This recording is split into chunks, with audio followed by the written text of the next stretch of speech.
wabarakatuh. Perkenalkan, nama saya Hisnita Hikmayani dengan NIM C1M023151, Program Studi Agroekoteknologi, Jurusan Budidaya Pertanian, Fakultas Pertanian, Universitas Mataram. Jadi, pada video ini saya akan memenuhi tugas dari dosen pengampu mata kuliah Dasar-Dasar Ilmu Tanah tentang Biologi Tanah. Biologi tanah adalah ilmu yang mempelajari organisme yang hidup di dalam tanah dan interaksinya dengan lingkungan tanah. Ini mencakup beragam mikroorganisme serta bagaimana mereka berkontribusi pada fungsi ekosistem tanah. Nah, di sini saya akan menjelaskan 3 poin pembahasan tentang biologi tanah, yaitu lahan kering, mikroorganisme, dan vegetasi. Nah, untuk mengetahui lebih lanjut, mari kita simak video animasi berikut ini. Ini ada 3 poin pembahasan tentang biologi tanah, yaitu lahan kering, mikroorganisme, dan vegetasi. Yang pertama, lahan kering. Apa sih itu lahan kering? Lahan kering merupakan lahan dengan ketersediaan air terbatas, kondisi tanah yang kurang subur atau minim unsur hara, dan memiliki tekstur tanah berpasir dengan suhu yang tinggi dan kelembaban rendah.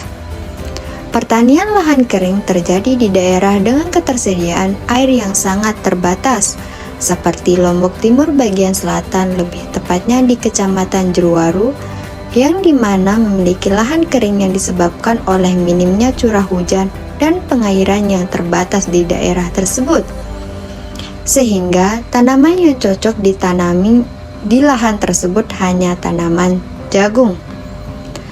Pertanian lahan kering bergantung pada hujan yang menjadi sumber air utama.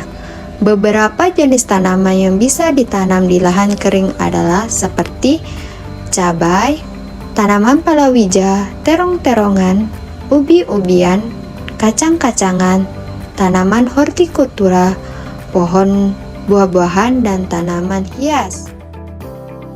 Materi selanjutnya tentang mikroorganisme. Apa sih itu mikroorganisme?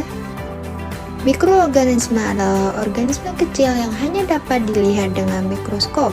Mereka mencakup berbagai bentuk kehidupan, termasuk bakteri, virus, jamur, dan protista. Mikroba tanah sangat berkaitan dengan mikroorganisme. Tanah yang kita injak adalah tempat hidup berbagai macam makhluk hidup selain cacing dan makroorganisme yang biasanya kita lihat. Ada banyak organisme mikroskopis kecil lainnya yang berperan penting dalam hidup kita.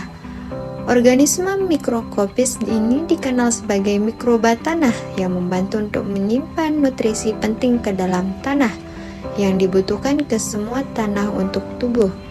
Cacing tanah memiliki peran yang sangat penting dalam meningkatkan kesuburan tanah. Mereka membantu dalam proses dekomposisi bahan organik seperti daun-daun yang gugur, sisa-sisa tumbuhan, dan serasa lainnya. Dengan memakan material organik ini dan menghasilkan kotoran yang kaya akan nutrisi yang disebut pupa. Materi selanjutnya tentang vegetasi. Apa sih itu vegetasi? Vegetasi merujuk pada semua tanaman yang tumbuh di suatu daerah atau lingkungan tertentu.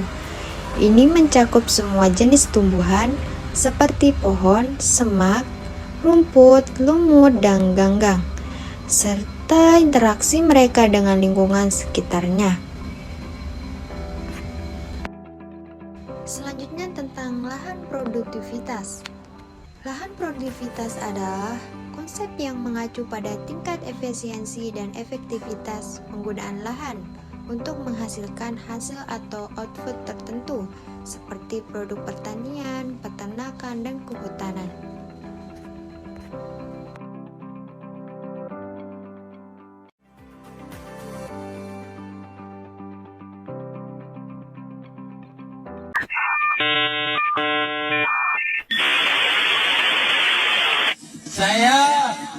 Wassalamualaikum bro.